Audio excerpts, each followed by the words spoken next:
Sit with this for a moment before you do anything else. There is a kind of power available to you tonight that costs nothing, requires no permission, and yet almost no one uses it.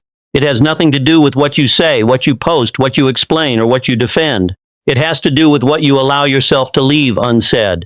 Somewhere along the way, you were taught that silence is weakness, that if you don't respond, you lose, that if you don't explain yourself, people will misunderstand you, that if you don't announce your plans, no one will believe they're real. But an old law states otherwise, and it has held true for centuries, long before noise became the default setting of a life. What you protect in silence gains strength. What you expose too soon before it is ready often withers before it can become anything at all. Tonight you are being invited to consider a different kind of strength, quiet, private, almost invisible to everyone except you. And by the time this reaches its end, you may understand why some of the most powerful people who ever lived said remarkably little and meant every word of it. The principle is this: energy follows attention, and attention is finite. Every time you speak a plan out loud before it is built, every time you explain yourself to someone who has already decided not to understand, every time you narrate your struggle to anyone who will listen, you spend a portion of the very energy that plan or goal or healing needed in order to become real. There is a difference between sharing from fullness and leaking from emptiness. Sharing from fullness is what happens when something is already strong enough to survive being seen, a finished work, a settled decision, a peace you have already made. Leaking from emptiness is what happens when you speak too early, out of anxiety, out of a need for approval, out of a hope that saying it out loud will somehow make it more true. The old teaching is not that you should hide your life from the people who love you. It is that certain things, a new discipline, a fragile hope, a wound still healing, an ambition still forming, need a season of privacy the way a seed needs darkness before it needs light. Say nothing, and the thing you are building keeps its power. Say everything too soon, to too many people, and you will often find the doing of it has quietly lost its pull on you, as though the telling used up the fuel the doing required. Think of Marisol, who worked the overnight shift at a 24-hour pharmacy on the edge of a mid-sized city, restocking shelves and ringing up cough syrup and cigarettes for people who rarely looked her in the eye. She was 34, divorced 2 years earlier, raising a son named Eli on her own, and behind on a car payment that she quietly dreaded every single month. For years, Marisol had done what most people do when they feel stuck. She talked about it. She told her sister she was thinking about going back to school for medical billing. She told her coworkers she was going to start saving more seriously. She told her ex-husband, during a pickup at the school, that things were about to change for her, and every time she said it out loud, she felt a small burst of relief, followed a week later by nothing at all. The plan would fade. The urgency would leak out of her like air from a slow puncture, and she never quite understood why. One night, restocking a shelf of vitamins at 2 a.m, an older woman in scrubs, a home health nurse buying coffee before her shift, said something to her almost in passing. She said that she had learned over many years to stop telling people her plans until they were already true. Marisol turned that thought over for the rest of the night. She began quietly, without announcing it to anyone, taking one online course a week toward a medical billing certificate. She didn't post about it. She didn't tell her sister. She didn't mention it to her ex-husband. When people asked how she was doing, she simply said getting by, and let that be enough.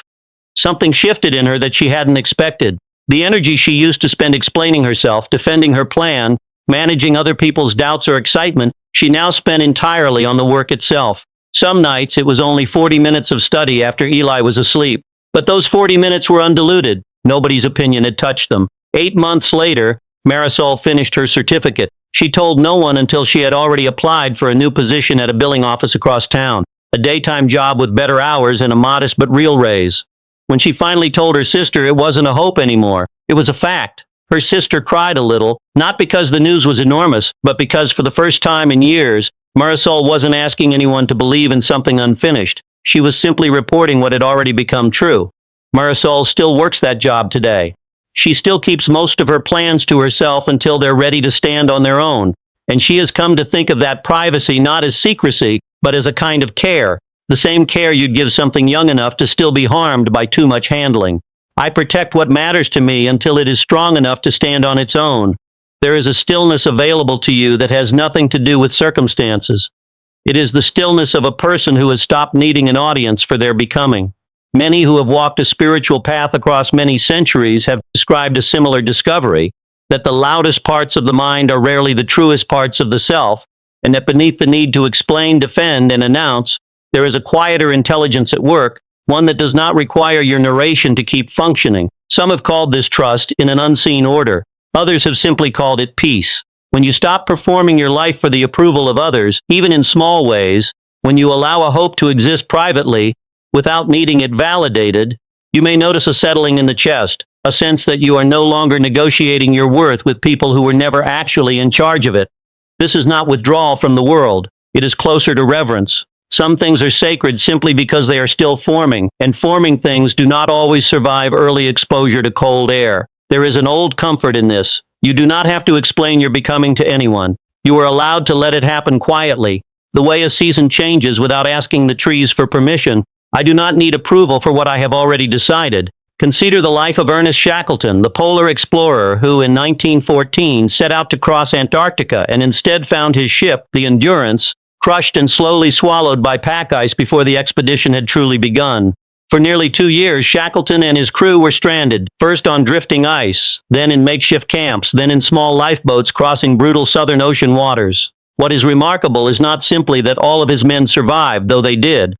It is how little Shackleton allowed panic, despair, or premature declarations of failure or triumph to spread through the group. He did not announce grand plans he could not yet guarantee. He did not promise his men an outcome he could not control. Instead, he made quiet, disciplined decisions day by day, often revealing very little of his own doubt, holding steady so the men around him could hold steady too. He led an 800-mile journey across some of the most violent seas on Earth in a small open boat, largely in silence, focused entirely on the task in front of him rather than the story he might one day tell about it. When he finally returned to inhabited land, the world learned what had happened only after it was already survived. His restraint, historians and biographers still note, was not the absence of feeling.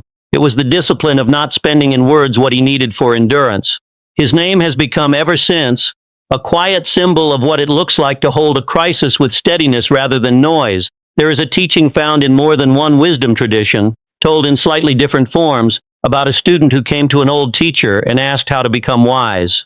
The teacher said nothing for a long while, then finally answered, "Come back when you have something worth saying, and even then consider saying less of it." The student, confused, pressed for an explanation. The teacher simply pointed to a nearby field where a farmer was tending young seedlings beneath a covering of cloth, shielding them from a hard midday sun. "Not everything that is growing wants to be seen yet," the teacher said. "Some things need cover before they need light." This small story has been passed along in various forms across generations, often connected to a simple practice, a daily moment of quiet gratitude spoken not to anyone else but inward or upward, toward whatever a person understands as greater than themselves, a brief, wordless acknowledgement that not everything needs to be explained in order to be real. Many traditions share some version of this instinct, that reverence often begins in silence, not in speech, and that the things we hold most sacred are rarely the things we announce first. I allow my life to unfold without narrating every part of it. Perhaps you are holding something right now, a decision you have made but not yet spoken, a change you are quietly building, a wound you are healing without an audience. If so, you are already closer to this principle than you know. There are resources further along this path for those who want to go deeper into building this kind of quiet inner discipline, waiting whenever you're ready for them. For now, simply notice this. The people who accomplish the steadiest, most lasting things in life are rarely the ones announcing every step. They are the ones who let their plans mature in private, who let their beliefs strengthen before they're tested by other people's doubts, who understand that some of the most important work a person ever does happens in complete silence, witnessed by no one at all. I trust what I am building even when no one else can see it yet. My silence is not absence. It is strength gathering itself. You do not owe anyone a running commentary on your becoming. You are allowed to let a hope sit quietly in your chest for a while before you ever speak its name. You are allowed to make a decision and simply begin, without asking for a chorus of approval first. This is not about isolating yourself from the people who love you. It is about protecting what is still forming, the way you would shield a small flame from a wind it isn't yet strong enough to withstand. Somewhere in your life tonight, there is a seed you have been talking about instead of tending. Consider gently what might happen if you simply stopped talking about it and started quietly doing the small, unremarkable work of growing it. And if you ever find yourself wanting to say more than this teaching, remember that further guidance sits nearby for whenever you're ready to reach for it. For now, let this be enough. Let the thing you are building stay yours a little longer. Let your silence be its own kind of devotion. Somewhere inside you, something is already becoming true. It does not need your announcement, it only needs your patience. Let it grow in the dark a little longer. It will tell its own story when it is ready.